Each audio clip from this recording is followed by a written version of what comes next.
back to New Day Northwest. My next guest is a Seattle-based writer, educator, and activist for disability rights. Her new book, Being Seen, One Deafblind Woman's Fight to End Ableism, is out tomorrow. And please welcome to New Day, Elsa Sjunneson. Thank you for being here. Thank you so much for having me. So first of all, I looked at your book, keeps it real. I mean, you're pretty much straight out and saying, hey, this is an inspirational story. This is my story. Why does your memoir go against the grain in that way? Because for every disabled person, we're sort of expected to be the inspiration. And so everybody looks at me and they say, oh, you're wearing a nice outfit. How did you pick that out? You must be so amazing to do that when you're blind. And it's like, no, I'm a grown-up. So I get that a lot, and other disabled people get that a lot. And most memoirs lean into it. They say, oh, look at me, I went and climbed Everest. Oh, look at me, I did this thing. And I actually want people to not look at me that way. I see that. That makes sense. And you know, you have been blind and deaf since birth.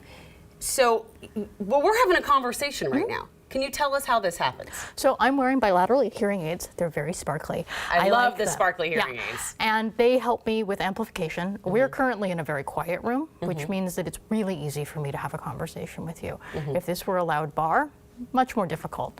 I also read lips. We're close enough that I can read lips. If you were further away, that would be a lot harder for me.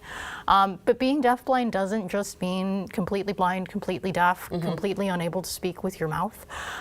There's a really wide, vast experience for deafblindness, and that includes mine. You said people comment on how you can get yourself dressed, but not only, your life is not what a lot of people might imagine. You drive, you travel independently, you're a Seattle mom who likes to hike. You refuse to be a victim of your circumstance. What do you attribute that to? Well, I don't drive. Washington State says that me driving would be a bad life choice. I drove a car for the book to see what that was like, and it's not a good idea. But I don't want to live the life that society told me to have. Institutionalization of disabled people didn't really stop until 1990, and my parents were told that they should stick me in an institution and forget about me. Didn't want that. Didn't want to live a quiet little life where I didn't do anything. And so, yeah, I'm a Seattle mom who takes my kids on hikes. I am involved in the PTA. I have a dog, I have a cat, I have a day job. And I do all of the things that I want to do, even with a body that's not adapted to a non-disabled society. Yeah, we'll talk about the PTA, you and I, later in a second. But let's talk about the day-to-day realities of someone who lives with disabilities. Why was that important to discuss? Because most people don't want us to live out in public. It's hard. You go to a building and it's hard to find the entrance because you can't see where the entrance is. For wheelchair users, all of the wheelchair ramps are in the back. They're never in the front. It's where the garbage is.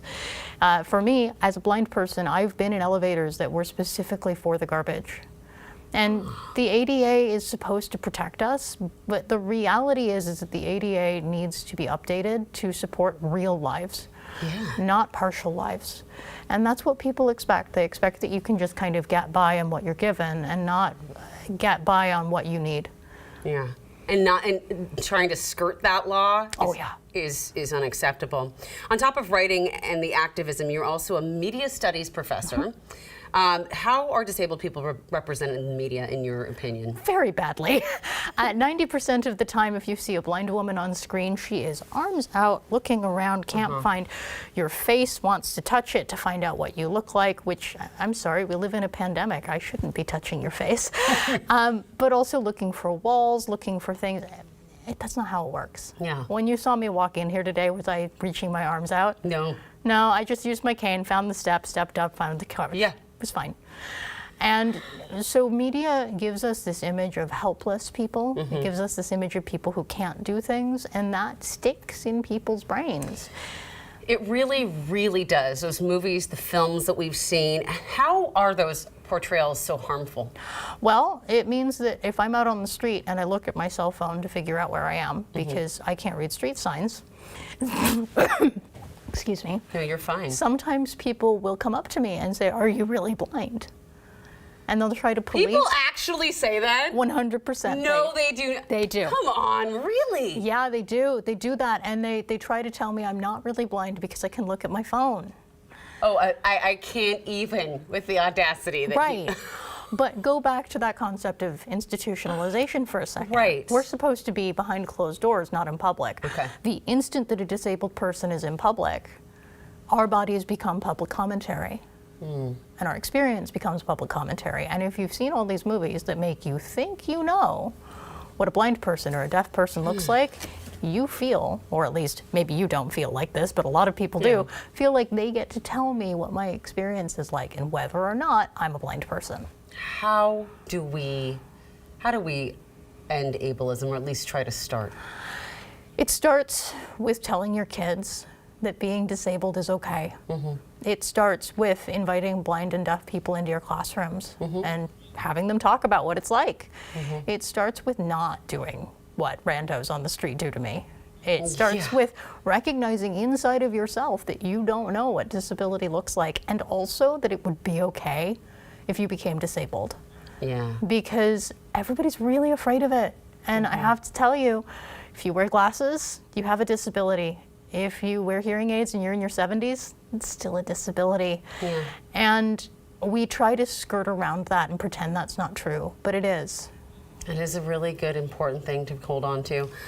Thank you, Elsa, so much for coming on the show, for sharing your story, for sharing your truth, and being just so real. I really appreciated talking to you today. Thank you so, so much for having me. It was a real great time. Anytime. And if you, by the way, Elsa is going to be launching the paperback version of her book on Monday, November 21st at Elliott Bay Book Company. Hopefully you can go meet her there.